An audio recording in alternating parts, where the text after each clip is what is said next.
people go to the embassy with a lot of generic answers, and it just doesn't really sound right.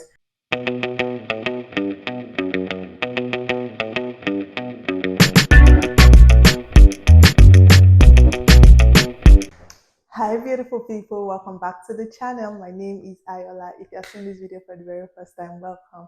I am a Nigerian YouTuber based in Dallas. And if you're a returning subscriber, you already know you're an answer to prayers. Thank you for always coming back. Okay, so this week is a very smooth sailing topic. We're not beating around the bush in any way. So today we'll be addressing some of the popular questions, some of the popular F1 questions for visa interview that is usually asked and the best possible way to answer those questions. First thing on my list, I have it on the phone right here with me. So just in case I'm going up and down with my face, I'm just checking it out. So if you don't know, I run mock interviews for prospective F1 students or international students. So I pretty much have heard these questions asked over a space of a few years now, and I'm so sure that these questions they might not necessarily come out for you, but they are questions that are often asked. And let's just dive right into it. So first things first, when you are asked where are you going, like literally the consulate asks you where are you going to, bear in mind the consulate already knows that you are going to the US. So do not just say you are going to the US. If you've not watched any of my videos, this is a good time to like stop this one, go back and watch the reasons why they want you to be able to answer this question. Three basic reasons to show that you are going to study what you said you are going to study, to prove that you have home ties, and to also prove that you are financially capable of running through your education without becoming a burden to the system. So if you're asked where are you going to, the best possible way I would answer this is I'll be going to the University of North Texas to study gerontology and health sciences. It's simple. It doesn't require too much. That's it. Point blank, simple, and you are done with that question. It doesn't have to be anything. If it's a BSc you are going to study, you could say this. If it's a master's program, most preferably, you could say, I'm going to the University of North Texas to earn my master's degree in applied gerontology and health sciences. Pretty simple. Next question, and is equally popular, is how long will you be staying for? Trust me, on your I-20, there is already a duration of expiration. This is to prove that you have home ties and you're going to return back to your country. So when you don't have an idea of how long your course duration is a red flag. So when you're asked how long will you be staying for, in my case, I said I'll be staying for 2 years, which is the duration of my master's program. Very simple, very short. People advise that you keep up the conversation, but there are some conversations that don't require keeping up with. They are just simple answers and they are done. That's the end of that question. So when they ask you why the US, you can use a lot of reasons to define why the US. So because they have like good educational system, because they have like an amazing cultural acceptance, whatever it is that line is to you. But right here, I wrote America has one of the best age inclusive societal structures and facilities, which would give me a broader perspective while studying. The US also has top leading universities for adult education programs in the world, which makes it the best place to study gerontology. So personalize this. Don't just generically say, because America has the best universities. Maybe not entirely true. There are other universities that are far better, but try to personalize it into what you're studying to make it make sense, basically. Moving on, how many schools did you apply to? This one is one of the questions I love to ask my people a lot because they always just find a way to say, oh, I applied to two schools and they stop it. These are the questions that actually deserves further conversation so that they will not ask you any other question about it again. So if I'm asked how many schools did you apply to, in my case, I applied to three schools, which is the University of Central Oklahoma, the University of North Texas, and Texas Women University. And I got admitted into two, and I decided to go with the University of North Texas because they had my preferred course of study. It is a very simple question with a very straightforward answer, but you don't want to just say I applied to two schools. Make them know that you know your stuff. You actually did your research. You put in the work to get this admission. That's what you are proving when you are able to state the number of schools you applied to, the number that admitted you, and the one you are going with. It just makes sense that way to me. Then when they ask you why the University of North Texas, okay, so that this is going further. This is me now saying, okay, you told me now that you decided to go for the University of North Texas. Why are you attending that university? This is the point where you actually do your research. Find the good things about that school, even if it's personalize it. This is the trick. A lot of people go to the embassy with a lot of generic answers, and it just doesn't really sound right. Try your best to personalize this information. It's not even hard to personalize, just make it your own. Don't just go with somebody else's transcript and go and divulge what you're not supposed to divulge. Meanwhile, it doesn't correlate with what you're going to study.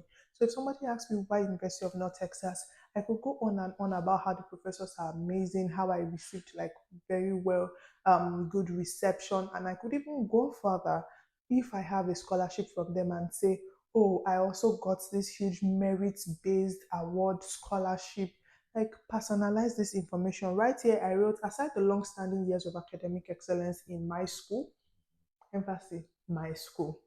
In my school, they have my preferred course, which is gerontology, and the research interest of Lydia Copley perfectly aligns with mine. I will be working with her to continue the investigation on issues surrounding dementia patients and procedures that can help old people get best possible results. So I attached it to my professor. I was able to also attach it to United States as a whole, being very great in gerontology. I was also able to apply it to the fact that I will be working with this professor, which is just three things in one. Just makes sense. So the key to this interview is actually making this question to your own, not going with somebody else's transcript. Every time I give out my transcript, I always tell people it is my transcript, it is not yours. Don't go and cram my answers. It doesn't work that way. And when they ask you what do you currently do, make sure that what you're currently doing or what you say you're currently doing, try to make sure that it aligns with what you're going to study, just to show that you have like a career progression that makes sense. Okay, so if I'm going for gerontology, it's very normal that okay, I studied sociology. It's just a branch of gerontology. I've worked with NGOs before, which also makes sense that okay, this girl is in line with what she wants to study. And even when you are not in line, be able to prove it that this might not be my educational background, but this is a passion that I would like to put. The goal here is to make sure you tie this with what you are going to study. And when they ask you for your post-study plan, please make sure you mention that you are returning back to your country. Please make sure that you mention it. Whatever it is that your answer may be in this place, make sure that in your answer you are able to establish the fact that you are returning back to your home country to continue a particular job or influenced by the degree you are going to get. The next thing I will talk about is if they ask you why your course, really, why your course? It's not even a hard question. I'm doing it because it aligns with my goals, my career progression, my life, whatever that may be. The next important thing that I think people actually flop on, and I'm just going to touch it real quick and we'll end this video here, is who is sponsoring you. For people that have scholarship, your scholarship should be your first point of conversation. Oh, I have been awarded a merit-based scholarship of $13,000, which covers my tuition expenses for my master's program. Or and I would be, you can even continue like this. And my parents or your uncle or whoever, or you personally have savings that will also help you cover any extra expenses that you may incur. Fantastic. If you are not, if you don't have a scholarship, make sure you start with your sponsor. My dad will be sponsoring me. Is a make sure you tell us what he does and how much he earns annually. You don't have to say the numbers in dollars. You just have to be able to say it. They know what the equivalent of dollar to naira is. Don't stress yourself. If he earns 13 million annually, just say 13 million annually.